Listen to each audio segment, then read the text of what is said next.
Hey guys, I'm here today with a video of a guide and walkthrough of how I got through Villains Campaign 7, just to showcase, that there is in fact a possibility for lower tier teams to be able to reach this and be able to ultimately farm Hela. So I've noticed there is a lot of reviews on YouTube and other resources, but unfortunately it is from players that generally have a higher combat power level, and I'm basically just trying to showcase here. This is I've only started 6-7 months ago in the game, and this is my example of a guide where I do use a weaker tier team in this video that you'll see, and that'll be my aim roster that I'll show you quickly here. And as you can see, generally my team is not that powerful with the exception of Scientist Supreme, but I haven't had any T4 upgrades. But yes, like I said before, I'm hoping to show you guys again. This is my my total team power here.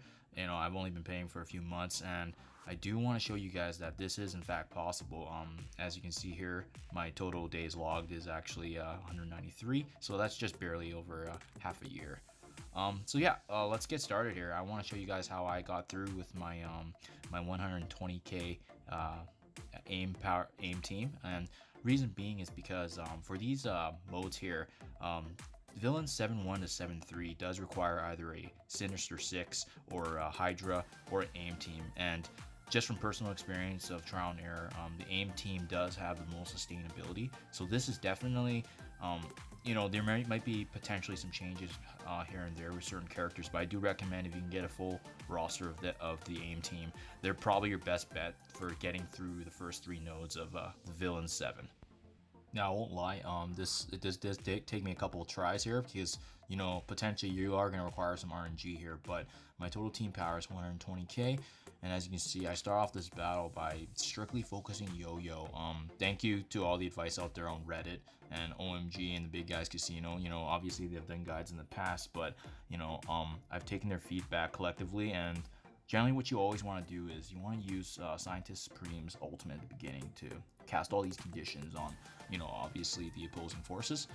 Graviton's special ability to be able to slow and bleed people all together just puts our team in a more advantageous position. So as you can see here, I keep trying to continually wear down Yo-Yo because obviously she is the X factor here right now in this team. I don't consider Miss Marvel to be a threat, and so as long as we have luck on our side and we can target Yo-Yo, we just take this slowly at a time. So as you can see, I just keep laying down the damages on her, the ultimate to stun Yo-Yo and prevent her from being able to cast any abilities. Now that she's out, then I finally, my next target generally would be Miss Marvel, as she does have a higher combat power than the two troopers in the assault. So generally what I want to do then is just focus on Miss Marvel, take down this wave here. So we will keep focusing on Miss Marvel. Unfortunately, our assault minion went down, but hopefully, Scientist Supreme can resurrect assault. As you can see here now, it's kind of a free-for-all because we have 2 troopers in the assault shield unit. At this point, I just try to nick down each member slowly but surely. That way, it will give us an advantage once the next wave comes. So here I am trying to disperse my damage, and it really does not matter what order, shape, or form that you like to do this. It's more so just making sure that the damage is allocated evenly across these different members. Fortunately, none of them have a taunt, so I can just take my turn and slowly take them down one at a time. And 2 troopers are down now. Next is just the assault unit. Looks like I'm in a great position now. Slowly but surely chipping away at them, right? So I do have Graviton special ability that I didn't want to use there, just to save it for these guys that do spawn. And again, you see me activating Scientist Supreme's ultimate because it is honestly the game changer here. Unfortunately, if your Scientist Supreme goes down before that ultimate goes up, it's very unlikely you're going to go through and win this battle. Her ultimate is essentially the deal breaker and needs to land on as many units as possible. So as you can see right now, although they are in a, this is looking pretty bad for me right now, the ultimate that Scientist Supreme used does keep their units pretty weak. And the other beautiful thing about Scientist Supreme is her ability, her passive ability to resurrect members. It's not always guaranteed, but just giving it that little chance of RNG allows us to have a fighting chance. So here you go. I am trying to take down the the taunt unit right now, just because the security did taunt, and unfortunately, you don't want to target him right away, but when he taunts, you really don't have a choice. In this case, I am trying to take him down, so that way I can pick away at the weaker units that are essentially near death. And like I said, here I am, just constantly attacking until the taunt goes away. Here we go, and then attack again. Now that the taunt's off, I'm going to use Scientist Supreme's ultimate once again, just to keep that sustained decreased weakness against everyone, so that way I can increase my survivability. Graviton does a slow and bleed with his special ability, and like I said, Scientist Supreme's sustainability and healing is really keeping us in the game here. Here we go. In this position, as you can see, it did not look good in our favor at the beginning, but because of Scientist Supreme's abilities, she is slowly able to recuperate our team one unit at a time, and as you can see, it's her abilities that's ultimately keeping us in this battle. And the moment you have the shield security back up like that without his taunt, you know, he's honestly not a threat. His biggest threat is the fact that we have to get focused on him once he starts taunting, right? But the biggest threat usually would be the assault units and the troopers. So as you can see here, medic, I'm trying to take her down, but obviously once the taunt goes up, you know, that's the situation I gotta wait for.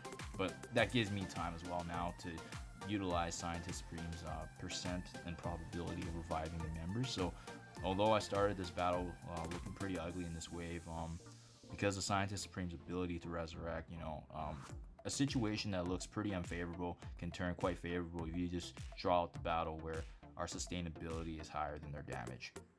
In this case, I recognize that, so that's why I'm basically just trying to stall, utilizing Scientist Supreme's ability, you know, to obviously resurrect. So here I am, just stalling, waiting for it, and what this potentially will let us do is allow us the opportunity to 3-star this campaign node, and that's what I'm hoping for right now. Here we go, and that's what did it right there. Now that there's no damage units available, at this point it's a waiting game for me to just bide my time, consistently use my abilities, my specials, and my ultimates with especially Graviton and Scientist Supreme, and hopefully the resurrection comes up, and there it is right there. Here we go, and then now at this point it's a good game. So as you can see, you guys, I did just complete this right now. I actually didn't even 3-star it before, but this is the one I recorded where I did, and that's again with my 120k aim team right there. So it is possible. It takes a little bit of strategy and chance, but as you guys can see, I'll show you once again my roster just for review. Let's see here, filter here by aim. And here you go. I can go through each member just to give you guys a little bit more context on the upgrades I had here. One sec.